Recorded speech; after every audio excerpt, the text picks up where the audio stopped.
हमारे साथ हमारे संवाददाता तो हैं ही, साथ में हमारे साथ दो खास मेहमान जुड़ रहे हैं। यशोवर्धन आजाद जो कि पूर्व स्पेशल डायरेक्टर आईबी के रहे हैं, डॉक्टर विक्रम सिंह पूर्व डीजीपी उत्तर प्रदेश। आप दोनों का बहुत स्वागत है सर। यशोवर्धन जी, पहले आपसे मैं ये समझना चाहती हूँ कि तुर्की वाला जो ये एंगल दिख रहा है, तुर्की का एंगल हमने तब भी देखा था जब ऑपरेशन सिंदूर में ड्रोन्स के जरिए और बाकी टेक्निकल नोहाउ के जरिए उसकी मदद की जा रही थी। और दूसरी चीज ये कि अभी जब ट्वीट के जरिए संवेदना उसने जाहिर की, तो पाकिस्तान में जो 12 लोग मारे गए एक हमले में, वो ट्वीट, और दूसरा जो भारत के लिए उसने लिखा, जो कि एक बहुत ये सॉफ्ट और डिसमिसिव सा टोन उसका नजर आया। यानी हम देखें कि सीधे तौर पर उसका इन्वॉल्वमेंट और उसकी जमीन का इन्वॉल्वमेंट दिख रहा है। देखिए, तुर्किया ने पाकिस्तान की सहायता बराबर की है और जैसा कि आपने कहा ऑपरेशन सिंदूर में बल्कि खुलकर सहायता की थी।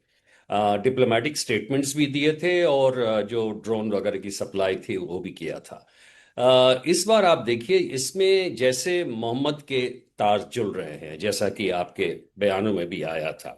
अब सवाल ये है कि जैश ए मोहम्मद के अगर सीधे तार जुड़ जाएं हैंडलर्स के अगर पाकिस्तान से, तो ये उनके लिए जैसे मोहम्मद के लिए थोड़ा ऑर्गेनाइजेशन के लिए थोड़ी समस्या होगी।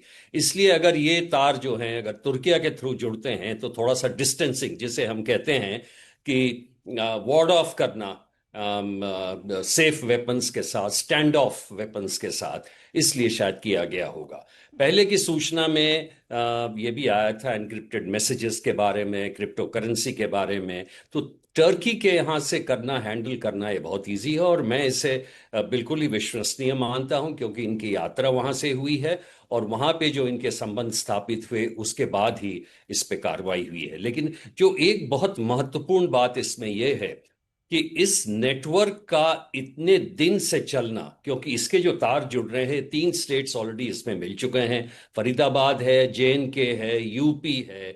तो और अब इसमें एक कुरियर, रनर्स, डीलर्स, सेलर्स, सबकी गिरफ्तारी होनी है। इसका मतलब ये है, ये एक बहुत ही खतरनाक मॉड्यूल है जो एक्सपोज हुआ है। और इनसे जो जानकारी मिली है कि RSS ऑफिस की ये स्क्रूटनी कर रहे थे, बाजारों के बारे में कर रहे थे, इसका मतलब जो एक मास हिस्टीरिया पैदा करना होता है, जो कि दिल्ली में हुआ था, आपको याद होगा सरोजनी नगर, लाजपत नगर वाले ब्लास्ट में। तो एक बहुत बड़ा हादसा जो है वो टल गया है और ये तुर्किया के तार अब उसको और ही गंभीर बना देते हैं। बहुत गंभीर दिख भी रहा है और इसीलिए हम देख रहे हैं कि जिस पैमाने पर इस पूरे मामले में जांच अभी आगे बढ़ रही है। एनआईए ने दिल्ली ब्लास्ट की जांच शुरू की है। आज एनआईए ने जांच टीम का गठन किया। सूत्रों के अनुसार एनआईए एडीजी विजय साखरे के नेतृत्व में पूरी टीम काम करेगी। एनआईए ने इसके लिए 10 खास अधिकारियों की टीम तैयार की है। इसमें आईजी, 2 डीआईजी, 3 एसपी और बाकी डीएसपी स्तर के अधिकारी शामिल हैं। कल एमएचए ने लाल किला ब्लास्ट मामले की जांच एनआईए को सौंपी थी और एनआईए की team Jammu Kashmir police, Delhi police और हरियाणा पुलिस से जैश मॉड्यूल की तमाम केस डायरी अपने कब्जे में लेकर अब आगे जांच करेगी।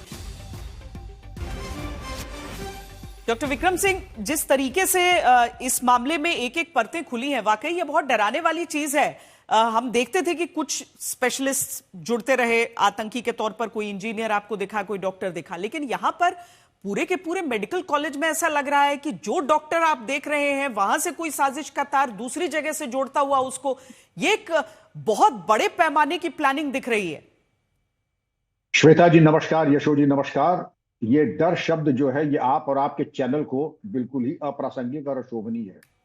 मैं ये कहना चाहूंगा कि बड़े सस्ते ये लोग निपट गए, क्योंकि इनके साथ बहुत कुछ हो सकता था। 28 अक्टूबर को पहले ही इनकी जो है पहला अनावरण हो चुका था और 28 अक्टूबर को जब डॉक्टर राथर श्रीनगर में जो लेबल चिपका रहे थे तभी ये दस्तयाब हो गए।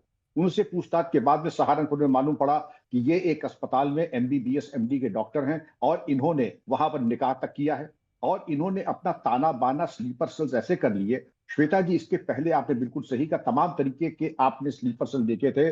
पहली बार देश ने देखा white collar terror module, white collar terror module, और दूसरा व्हीकल बॉर्न IED। उसके पहले था कि टिफिन बॉक्स, जैसा यशोवर्धन जी ने कहा था, टिफिन बॉक्स, गुड़िया और इस तरीके की चीजों में ब्रीफ केस बॉम्ब्स वगैरह होते थे। लेकिन कार्डबोर्ड मूविंग IED मॉड्यूल, और इस तरीके का ये मान के चलिए लगभग 3 टन अमोनियम नाइट्रेट NH4NO3 अगर बरामद किया गया है। हमारे यहाँ एक कानून भी है कि control and purchase of ammonium nitrate, कि एक व्यक्ति 5 किलो से ज्यादा न खरीद सकता है न रख सकता है। चिंता की बात कि आखिर ये 1000, ये 3 टन आया कहां से? ये 1000 किलो ज्यादा है। ओक्लाहोमा का जो भयावह जो ब्लास्ट अमेरिका में हुआ था, उससे भी 1000 किलो ये ज्यादा है।